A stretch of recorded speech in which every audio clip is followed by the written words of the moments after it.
was 18 years old when I got married. I belonged to a very conservative family, a Baloch family, where good daughters never say no to their parents. My father wanted me to get married, and all I said was, if that makes you happy, I will say yes. And of course, it was never a happy marriage. Just about after 2 years of getting married, about 9 years ago, I met a car accident. Somehow my husband fell asleep and the car fell in the ditch. He managed to jump out, saved himself. I'm happy for him. But I stayed inside the car and I sustained a lot of injuries. The list is a bit long. Radius ulna of my right arm were fractured. The wrist was fractured. Shoulder bone and collarbone were fractured. My whole rib cage got fractured. But that injury that changed me and my life completely was the spine injury. Many people came to rescue. They gave me CPR. They dragged me out of the car. And while they were dragging me out, I got the complete transection of my spinal cord. Those 2.5 months in the hospital were dreadful. I was at the verge of despair. One day, doctor came to me and he said, well, I heard that you wanted to be an artist, but you ended up being a housewife. I have a bad news for you. You won't be able to paint again. Next day, doctor came to me and said, your spine injury is so bad, you won't be able to walk again. I took a deep breath and I said, it's all right. Next day, doctor came to me and said, because of your spine injury and the fixation that you have in your back, you won't be able to give birth to a child again. That day, I was devastated. I started to question my existence. Why am I even alive? So what kept me going was, one day I asked my brothers, I know I have a deformed hand, but I'm tired of looking at these white walls in the hospital and wearing these white scrubs. Bring me some colors, bring me some small canvas. I want to paint.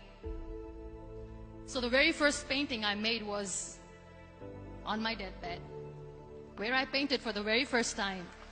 What an amazing therapy it was. Without uttering a single word, I could paint my heart out. I could share my story.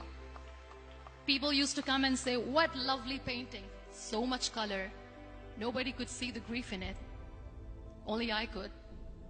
And that day I decided that I'm going to live life for myself.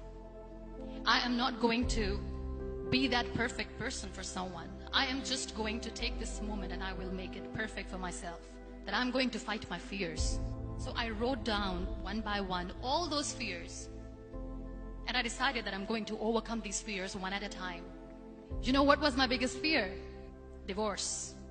But the day I decided that this is nothing but my fear, I liberated myself by setting him free.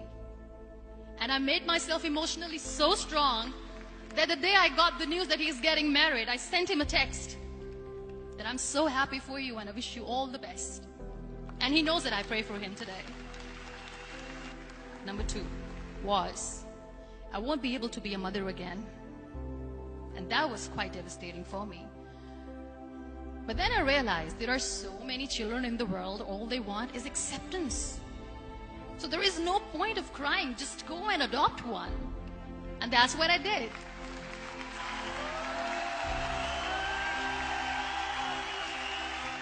I gave my name in different organizations, different orphanages, and I waited patiently.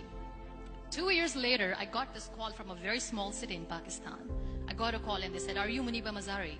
There is a baby boy and would you like to adopt? I could literally feel the labor pain. I said, yes, I am going to adopt him. I am coming to take him home. And that day, I was 2 days old, and today he's 6.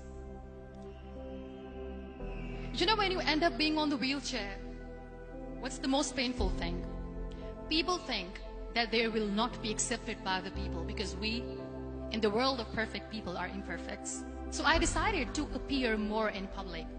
I started to paint. I have done a lot of modeling campaigns. I decided that I'm going to join the national TV of Pakistan as an anchor person. I became the National Goodwill Ambassador for UN Women Pakistan, and now I speak for the rights of women, children. I was featured in BBC 100 Women for 2015. I'm one of Forbes' 30 under 30 for 2016. So when you accept yourself the way you are, the world recognizes you. It all starts from within. We have this amazing fantasy about life. This is how things should work. This is my plan. It should go as per my plan. If that doesn't happen, we give up. I never wanted to be on the wheelchair. Never thought of being on the wheelchair. This life is a test and a trial, and tests are never supposed to be easy. So when you are expecting ease from life, and life gives you lemons, then you make the lemonade, and then do not blame life for that. It is okay to be scared. It is okay to cry. Everything is okay, but giving up should not be an option. They always say that failure is not an option. Failure should be an option, because when you fail, you get up, and then you fail, and then you get up, and that keeps you going. Embrace each and every breath that you are taking. Celebrate your life.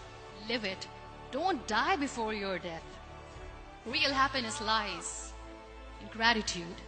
So be grateful, be alive, and live every moment.